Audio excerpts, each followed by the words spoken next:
Shalom, shalom. Here we go again. Here we go. Welcome to Mother Africa Be Calling. I'm your brother, Betsulel Yehuda Yisrael, also known as Eric. Hit that like button. Hit that like button. Beautiful day out here today. Just chilling out in my yard, sitting in a little tented. It's like a little covering here, keep the bugs and things out. Anyway, so yeah, I got a little something that I want you to all to look at if you haven't seen it. I ran across this sad story, and this guy name is Ronnie Long, and he was convicted in 1976, I believe, on a burglary and a rape. He did 44 years, and they intentionally accused this man of this crime, knowing he didn't do it, intentionally did it. And they tampered with the evidence and tampered with the jury pool, gave him an all-white jury. Of course, he's a black person, an African-American. Gave him an all-white jury, and also, did away with evidence that would clearly prove that he was never on the crime scene. They did everything they could do to convict this man, and he did 44 years. And I'm gonna put him on, and I'm gonna let him tell his story. It's really sad. It's a long version of him talking. You can go look it up online. I'm just gonna do the short version, and you can see the pain in this man's voice and in his face, and just feel it. Because by us being black or aka African American, I know we're the children of Israel. We're Hebrew Israelites, and it's the kind of thing that proves who we are when you see what happened to Ronnie. He's going to talk about it. He was exonerated after 44 years in prison. He was awarded a $25 million settlement, but only was able to get $750,000 of the $25 million because they then put a cap on it. Now, this is Babylon, aka USA. This is what they do. They know that they're going to continue doing wrong to us. So what they do is they put a cap on the settlement, right? What they do is, so they're not going to go after the perpetrators like the prosecutor who intentionally prosecuted this man, knowing that they withheld evidence, knowing that he was innocent. The police officers that tampered with the evidence and intentionally arrested him intentionally, wrongfully, doing it intentionally, right? The officer had something to do with, I guess, getting somebody, the victim, to point him out. They did all kinds of things that were wrong, and none of them. Now, after he did 44 years, and his mother and father passed away, his sisters passed away, it's a lot. Let me let you tell it. Let him tell some of his story. But the problem is, none of these people had to pay any penalty for it. Prosecutor, none of the police officers, the judges, none of them. They are immune to prosecution. They can't get in trouble. They can't go to jail for intentionally putting an innocent man in jail for 44 years. And all he gets is $750,000 out of the $25 million awarded because they put a cap on it. And let me say this before I put him on.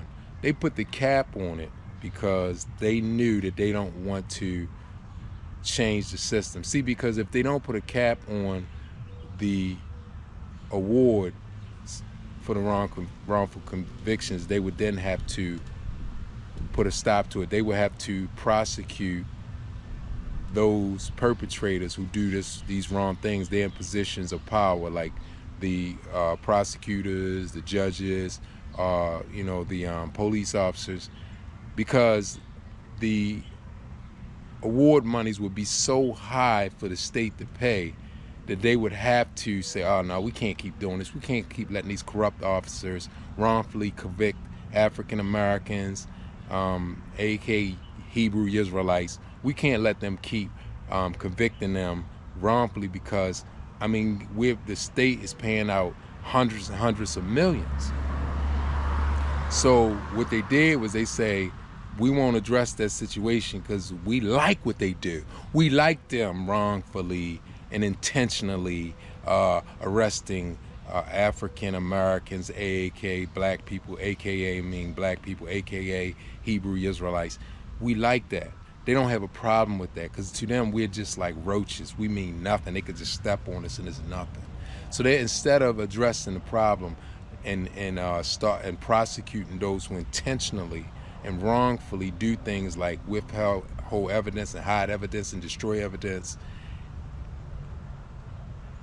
and put somebody in jail after they did their dirt, instead of the state in this country, the U.S., Babylon, step into these wicked and evil people that they produce to do these things to us as a people, they say, nah, we don't want to mess with them. Let's just put a cap on the award money. So once it gets found out and clearly proven that they were wrong and they did it intentionally, they say, yeah, we're gonna have to pay out. But let's just go ahead and make sure we have a cap on it. So therefore, they can continue doing it and say, what's the most they can get is $750,000. What the hell? Give them the $750,000. We still got what we wanted. We put you in prison, or gave you the death penalty, or put you in prison most of your life. And make them feel good because they wicked and evil. And we're the children of Israel, and we got to understand that we hate it because of that. If you need to know who you are. Anyway, I could go on about this. I want you to listen to this man as he talk about it. And this is why I say, and I'm gonna end on this, Mother Africa be calling. Mother Africa's calling us home. See, we don't have to deal with this kind of racism, this wickedness in the motherland from which our ancestors were stolen. Fighting for civil rights and all that stuff, and you're not gonna get it. Fighting for civil rights, here it is, a man right here. I know I said I was gonna stop, but here's a man that they know that was intentionally wrongfully convicted on a rape and a burglary, and let this man do 44 years, and they know it's wrong. And here it is, they say, you know what, we still not gonna give him the money that he was awarded. So how you think you're gonna get equal rights and all that injustice in a system like that? Something that's so obvious. You're not. That's why I say Mother Africa be calling. We're not fighting for civil rights and marching and crying and begging these people to fix something or don't do something to us. Get away from it. Go, if you have the means, the way you equalize it. Martin Luther King couldn't do it. Malcolm X couldn't do it. None of these people could do it because the strategy was wrong. Our strategy should have been go back to the motherland. Run into safety. Okay? Because you're not in their system when you're over there. As long as you're in this system, you're vulnerable to them. That's why I say go back home if you can. If Yah gives you the means and resources to do it and you so want to do it, do it. Mother Africa be calling. This is your brother, Bezalel Yehuda Yisrael. Check my man out. It's a sad situation, a sad story. But $750,000 ain't what I would call compensation for 44 years of a man's life that was intentionally put in the penitentiary. I was 20 years old when I left the street.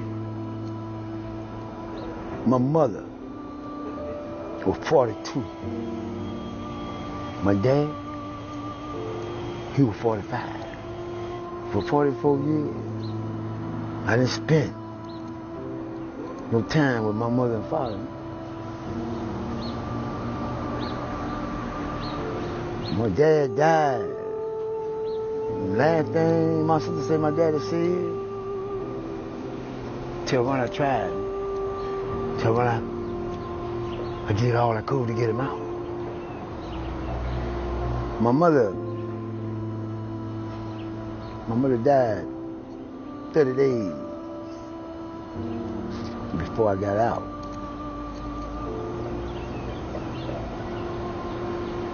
Her last words to my sister,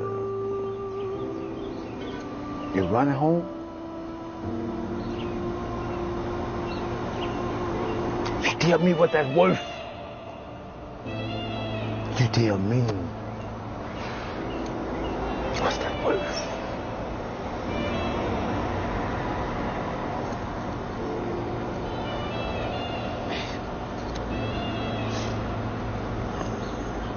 Tell more than $50,000.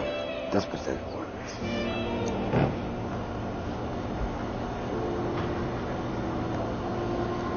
I'm a fighter. Picking the cord. I'm a fighter.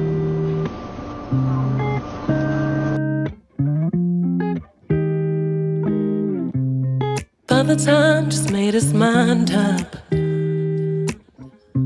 'cause the days don't feel long enough, and I'm tired of wasting time. What if now's the time to just try to fly? And I don't wanna say that I wasted my life when I could have found what was waiting for me. Yeah. What if it's not what I'm thinking? It could be much more than that. And what if I need to give up on fear about something I never had? Or maybe I'm just terrified